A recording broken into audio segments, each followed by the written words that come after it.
looky here. It's the Pat and JT podcast. Pat and JT podcast. Episode 181. What? While JT's downloading new episodes of her favorite podcast all over the place. And you guys have any It's Pat and JT. suggestions? Oh, I'm kidding. yeah. I just realized, it was funny, as I realized it was about, we started our new Facebook page, January 1st-ish or whatever. And it was like middle of March, so I realized that I hadn't liked the page yet. I'm like, I can't tag anybody. Oh. Haven't liked the page yet. Ew. Ew. I need to get on that right away. Do you guys have any suggestions for good podcasts that you're listening to, or maybe they're local, national, doesn't matter. Send them to us. You can text them into us, 402-403-9478. Yeah. Whatever. Email, it's Pat and JT. Another one, Helen Gone. Oh, I love Helen Gone. Yeah. I wish it would continue. That's about one case. It like was at a spot where it kind of ended and we're like, well, all right. Yeah, it was about one case that happened about 15 years ago in Arkansas. Yeah. The way that it's told, the way that she tells the story, it's great. Very, very good. Yeah, so that one. We did get a text, 402-403-9478. We randomly asked a really super quick question a couple episodes ago if Scotch is whiskey, and Scotch is whiskey. Scotch is whiskey? Yeah. Thanks. I thought we said brandy. Maybe we brandy did. whiskey. We did say brandy. So I don't know, but I don't know who this person but is. now we know Scotch is whiskey. Yeah, thanks, random I didn't know that texter. either. I didn't know. See, what was it? Is it Scotch? Scotch and water? Tastes awful, isn't it? Is it Scotch and water? Well, I Have can't you ever imagine had it? Scotch in anything tastes good. After the first one, you can't tell. It Because your tastes like face is numb. it tastes like water. God. But Scotch and water, I have no idea. It was when I was in college. I don't know. That's for some reason that's the first time I'd ever had a Long Island iced tea too. Yeah. Was in college. I remember my cousin took me out and I hadn't moved there yet. I was going to Arizona State. Not Arizona State. You're not a loser. Right. Come on. Go to Arizona. Wildcats. Anyway, and she took me out, and yes, it was Long Island iced teas, and I'd never had one before. And I had more than one. Oh, and you had a headache for a few days. Yeah, That's I was just nothing. visiting. That's all I was doing was visiting. There's no tea in there and barely any ice. And It's I just was all alcohol. right? And I was staying with family friends that I'd never met before. I think their last name, the Block family, I think it was a long time ago, for my great aunt and uncle's 50th wedding anniversary at the time. So my dad's aunt and uncle Wow. is who it would have been, right? So they were older. Yeah. And so I was staying with people I did not know. Drinking something you had never had before. And my cousin brought me back and dropped me at the door. She did take me in and put me in my bed because I didn't even remember where my bedroom was. I'm sure. I have no idea. I don't know. I was in a house I'd never been in before, staying with these people. You would have made a fool out of yourself. I would have. Yeah, she saved me that embarrassment. But anyway, that was the first time I had that. And then after that, it was when I moved down there. For some reason, Scotch and water was the thing. Anything That's alcohol and water, I don't know if it's just my taste buds are numbing or whatever, but vodka and water is fine. It tastes fine. It just seems like why would you need to add flavor to cocktails, but now it's like, why? It's just one more step. Right. It's just one more buffer. Just dumb it down. Just totally dumb it down. Okay. We got another text too at 402-403-9478. And this was, maybe 10 episodes ago. We were talking about this. It said, "Hi, I'm Holly. Love listening to your podcast every day. I make time for them every single day." So that's awesome. Thanks, Holly. Thank you. This morning when she was listening to this episode, during her session, she said, this morning during Crinkle or Fold, which we haven't put that poll up on Facebook yet, but we will. When you're doing your business and you're doing the number 2, do you take your toilet paper? Do you crinkle it up or do you fold it up nicely before you take care of business? Or is it fold or wrap it around your hand? And it's still kind of a fold if you do that. It's got to be right? either a crunch. You said crinkle. Yeah, you just get more angles to get the. That just seems so childish. Well, the other one seems too smooth. It's just like wadding it up. It is, yeah.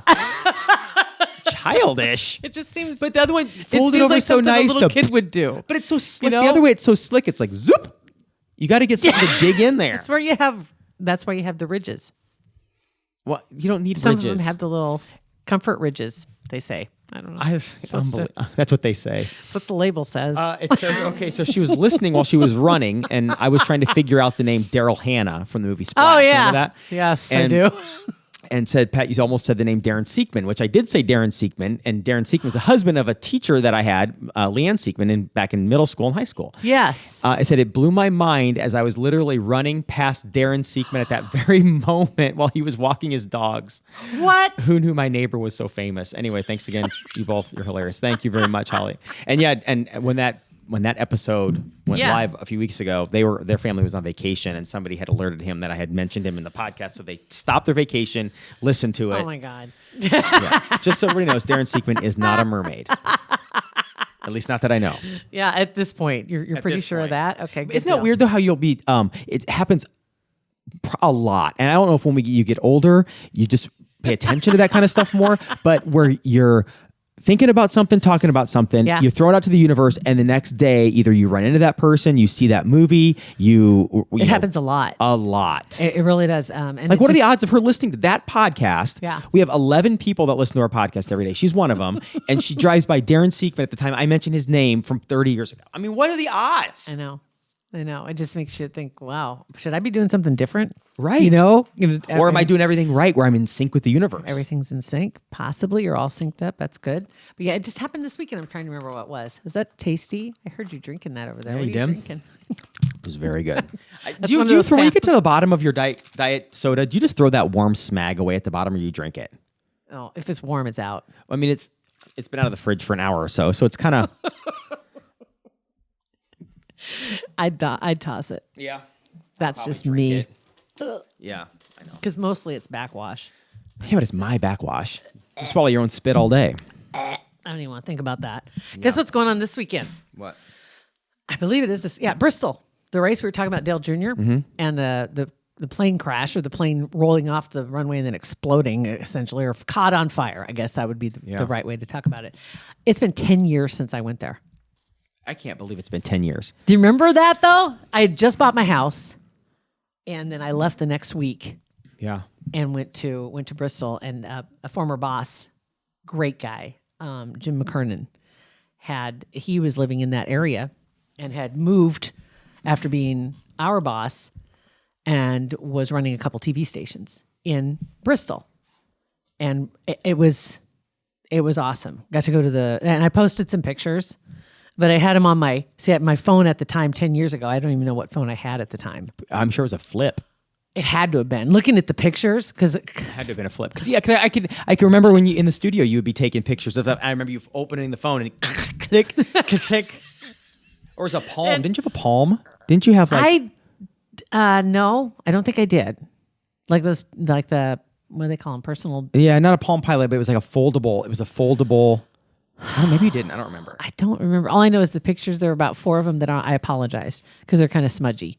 Obviously, I didn't pay attention to cleaning the lens off. Your 1 megapixel lens at the time. But I swear to God, that's Dale Jr. in there. I swear to God.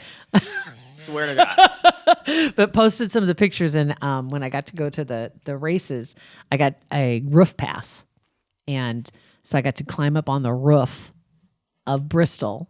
And the only other people up there were 3 or 4 camera guys with ESPN. That's huge. It was awesome. Yeah. Some great pictures from up there of all the rigs, all the haulers. Yeah. And the way that they're, and I say haulers as in trucks, HAU. Oh, I thought you were looking at like the... down the hauler? Yeah. As like in looking down the as creek. in talking about the hauler? Uh-huh. No, not the creek. I was talking about the haulers for the rigs and the way they're parked. One right next to the other. It's just so slick. Very pleasing to your OCD. Oh, yes, it is. It very much so. Very much so it was. But yeah, that was just such a great trip. And there were those guys that we met at the campground that were from Kentucky. These ones with the moonshine? Yes. Yeah. The guys with the moonshine. And there's that picture of me holding that glass of, it's got peaches in the bottom. And so, oh yeah. Yeah, it was strong. Oh yeah, it was something else, and that was the first time I got to see the haulers. They do the parade when they come into town. They come rolling into town like on Thursday, and it's just one after another. After it's like it's all coordinated. I don't know how they're able to do it, but they apparently do that every time. And so it's not like everybody shows up whenever they show up. It's an orchestrated event. Everybody rolls into town at the same time. It's a lot of work. I don't know if they meet at the truck stop 10 miles down the road, or right. Maybe they do. How they get everybody organized, and then they just rolling by one after another, rolling through town. It was pretty cool. Yeah, that is pretty awesome. Yes. So 10 years. 10 years goes by so unbelievably fast. It's not fair. Yeah. It's just incredible. But yeah, super, super great time going down there. It was somebody on the show on Bravo and Southern Charm, Cameron, said that because she's talking about her daughter, that days crawl, but the years fly by. And I've heard that before, but when she said I hadn't heard it for a long time, it's so true. You'll be sitting there in the office like, oh my God, this day is taking forever. And next thing you know, it's been 4 years. You're like, what? Where did that happen? How does that happen? It's incredible.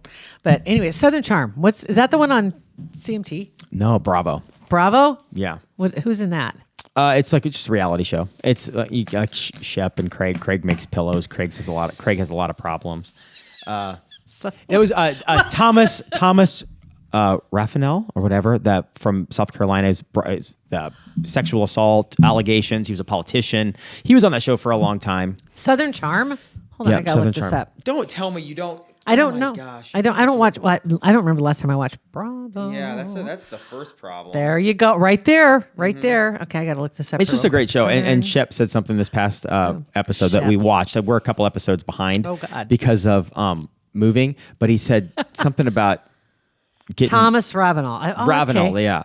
Shep Rose. Okay. Get his Cameron. Who's the one that makes pillows? What'd you say? Craig Conover. Yeah, Craig makes pillows. Well, he went through an emotional breakup with Naomi, and he just defaulted to drinking and making pillows. And I know it's so random. It's so random. But apparently they're good pillows. I don't know.